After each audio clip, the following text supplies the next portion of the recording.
The U.S. is just days away from the midterm elections, when much of Congress and certain state and local officials are up for election. It's normally viewed as a referendum on the president's performance. And just a few months ago, all signs pointed to a Republican sweep. Between high inflation, record petrol prices, and a surge in attempted border crossings, there was no shortage of Democrat deficiencies for the GOP to tout. But that red wave now looks like more of a ripple, as abortion and the economy look set to collide as the top issues for voters. Business is booming at the Heidelberg restaurant in Columbia, Missouri. Students from the neighboring university and locals alike pack in nearly every night. This is the side of the economy Democrats would like voters to think about as they head to the polls on November 8th. An economy with low unemployment, rising wages, and consumers still eager to spend. But owner Richard Walls says beneath the surface, things are a mess. 1 month it could be chicken wings are triple the cost. Next month it could be hamburgers. So it's just been a challenge understanding and anticipating where the cost increases will be. The economic hangover from COVID-19 has made doing business a moving target at a time when many companies are still reeling from the pandemic. The war in Ukraine has only made things worse, driving up gas and food prices around the globe. I was washing glasses behind the bar when I was 7. Richard says his biggest concern ahead of the midterms is the uncertainty of what comes next. Across-the-board inflation, which is now at a 40-year high, is already stretching wallets thin.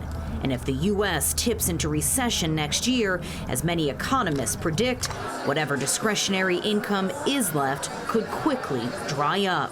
When does it become a factor in that people won't have the money to spend? The fear is stagflation, the fear is a recession.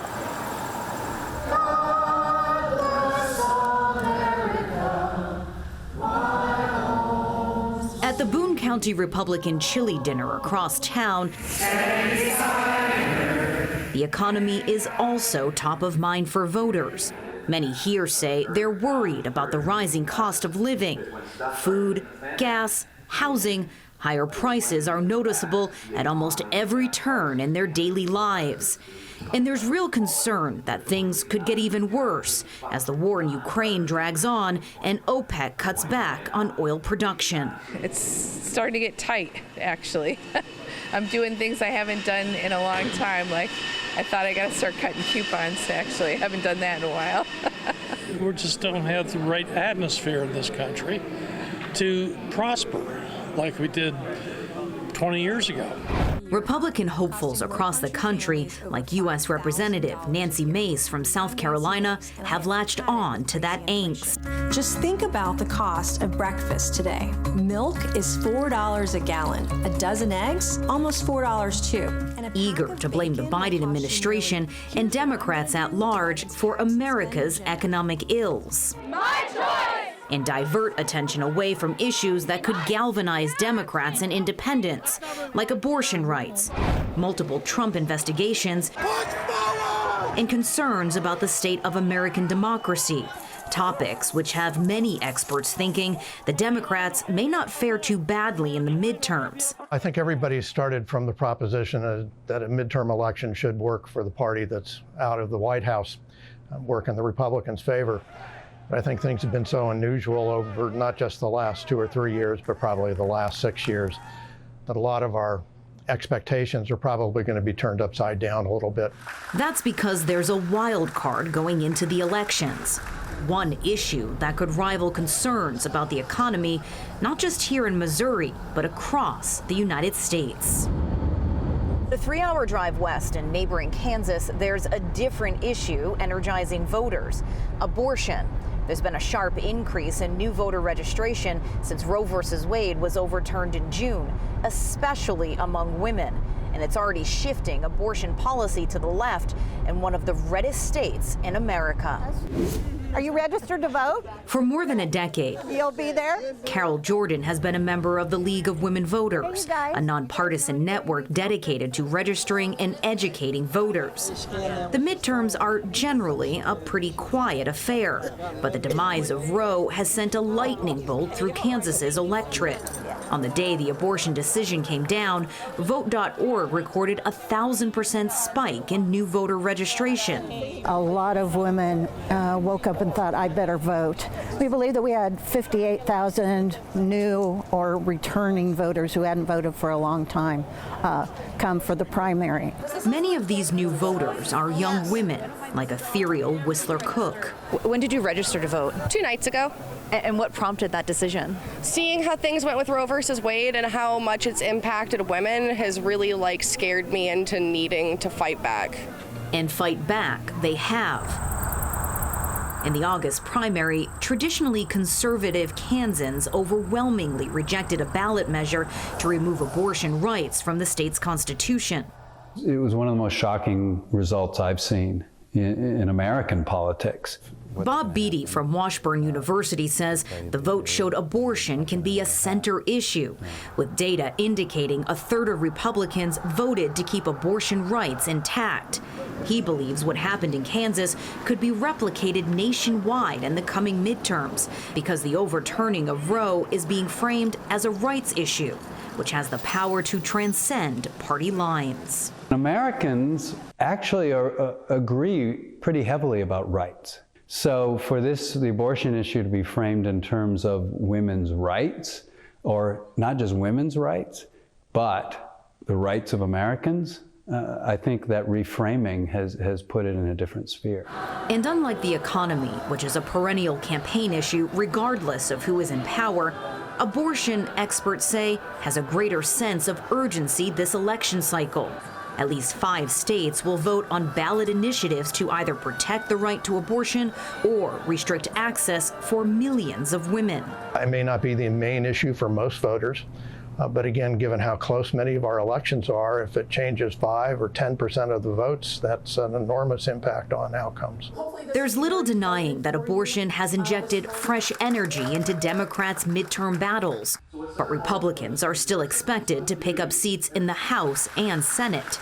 The challenge for both parties will be voter turnout. Only about 40% of eligible voters usually show up for the midterms, compared to roughly 60% for presidential races. But even a subtle shift could tip the scales and decide the fate of which party controls Congress and why.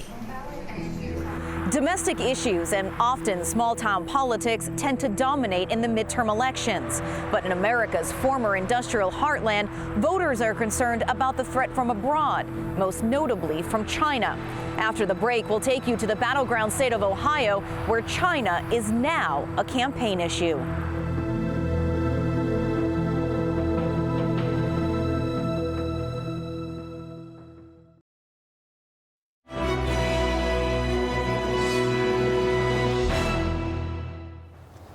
Domestic issues may be top of mind for most American voters in these midterm elections, but there are concerns further afield.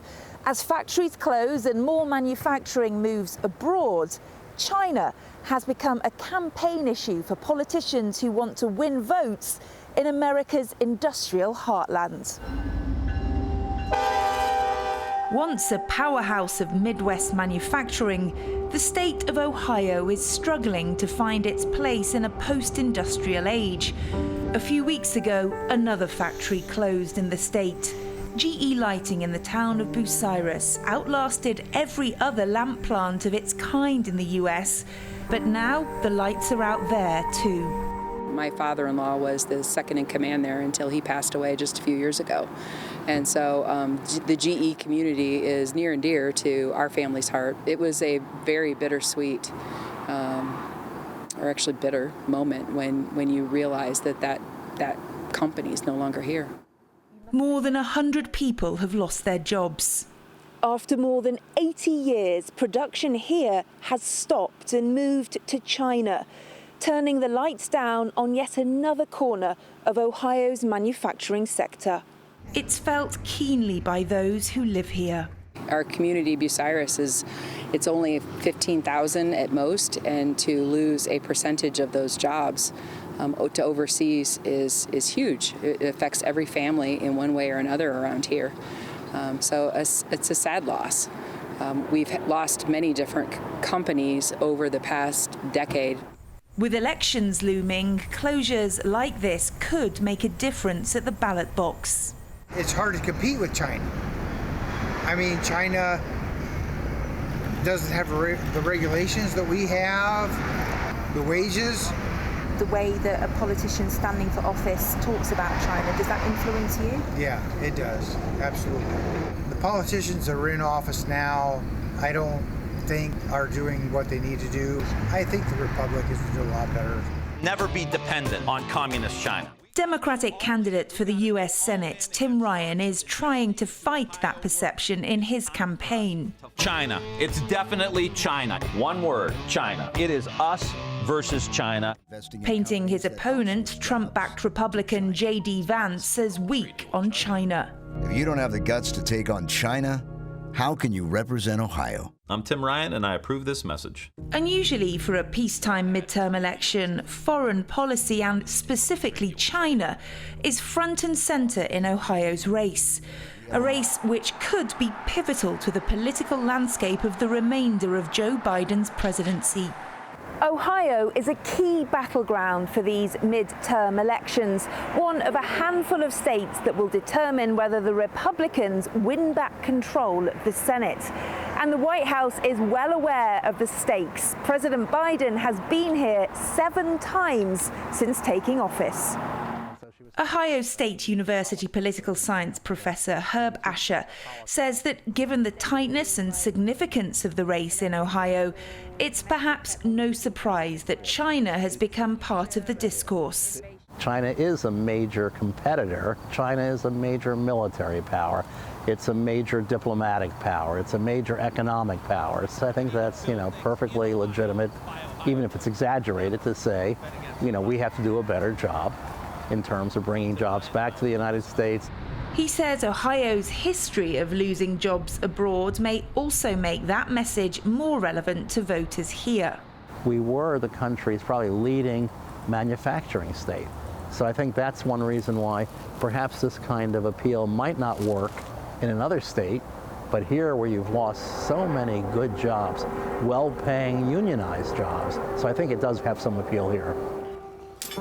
Just doing saddle ties on these. The appeal of such a job is what got Charles Straley off drugs and onto an ironworker's apprenticeship. I got hooked on the opioid epidemic that's going around. I was homeless.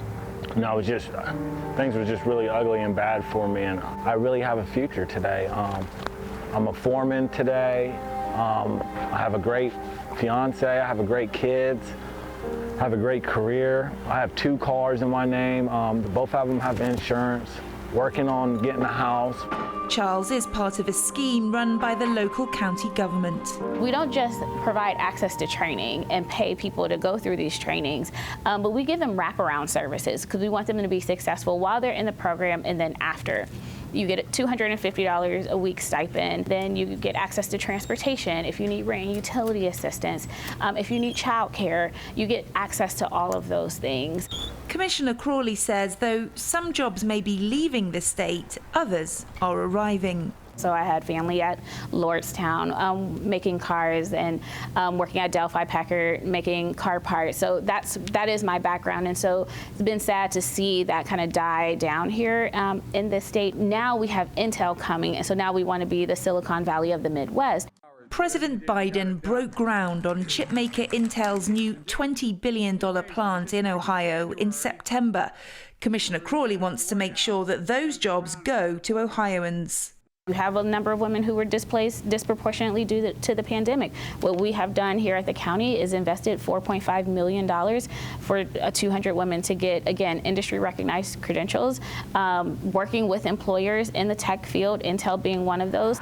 Charles sees more opportunity too. We got that big Intel job, and they're going to need so many workers, not just iron workers, but the electricians, the plumbers, the carpenters. The foundations are being dug for a new American industry, bringing more jobs and less reliance on China. While Intel's more than 300-hectare site remains little more than fields, it's unlikely to influence the outcome on November the 8th. But as states like Ohio adapt to the technology of tomorrow, China's impact on future American elections looks likely to diminish. Whichever way Ohio and other battleground states go in these midterm elections may not actually make that much difference to the relationship between the US and China. Next, we look at why some in China see little reprieve in the escalating tensions between the two sides.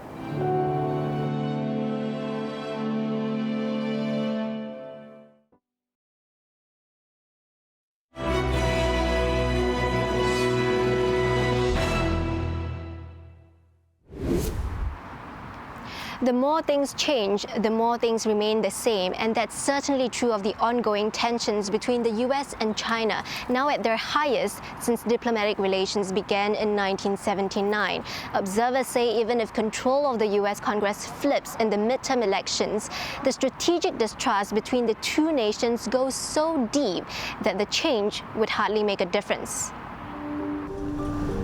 The elections will be closely watched in China.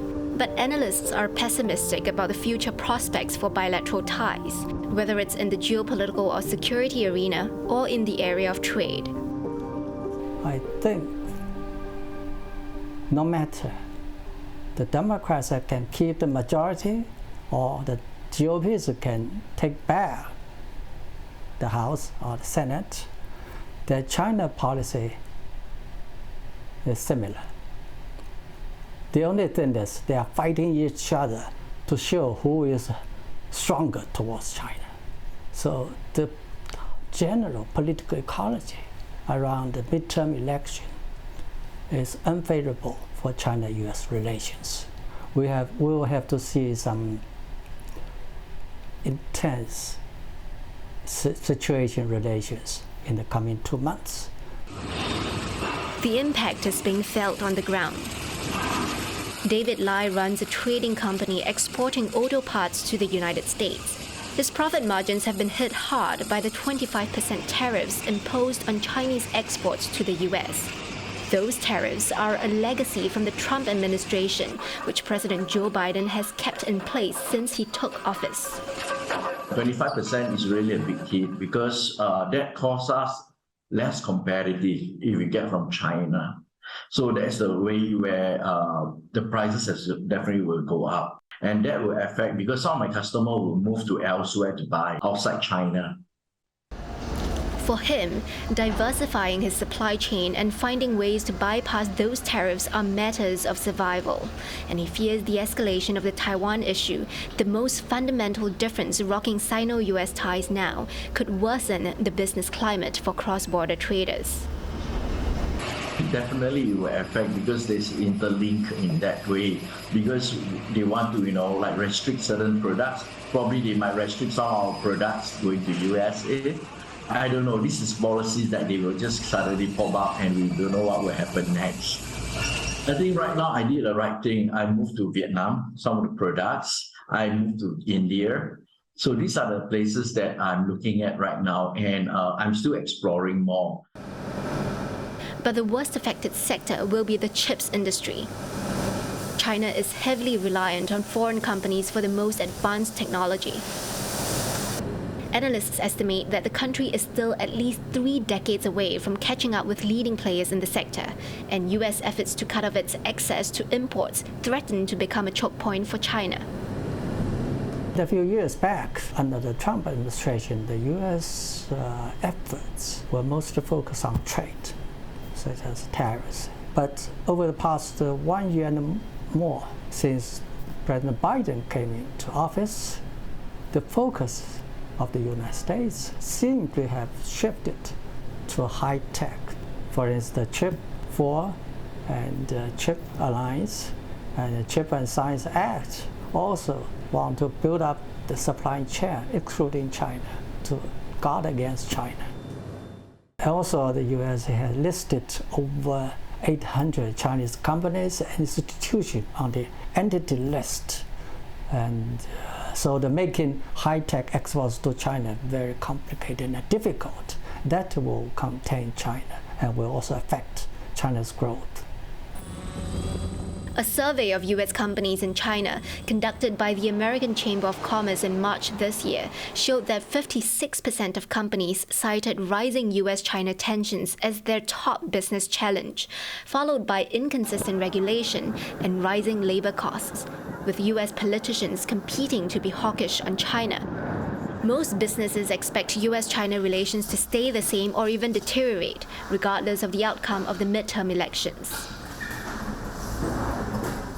To me, actually, I think whoever to be the Democrats or Republicans, I think the China policies will be quite strict because they is trying to, avoid the rise of Chinese products or China, powers in the global stage. So that will be very challenging. But the main thing is I look forward is to remove the tariff, not to get the political involved in the economic side. That will be the best for all of us. But as the past few years have shown, when it comes to the US-China relationship, everything is political. And that means such challenges will persist for both sides, as well as for everyone else caught in the middle.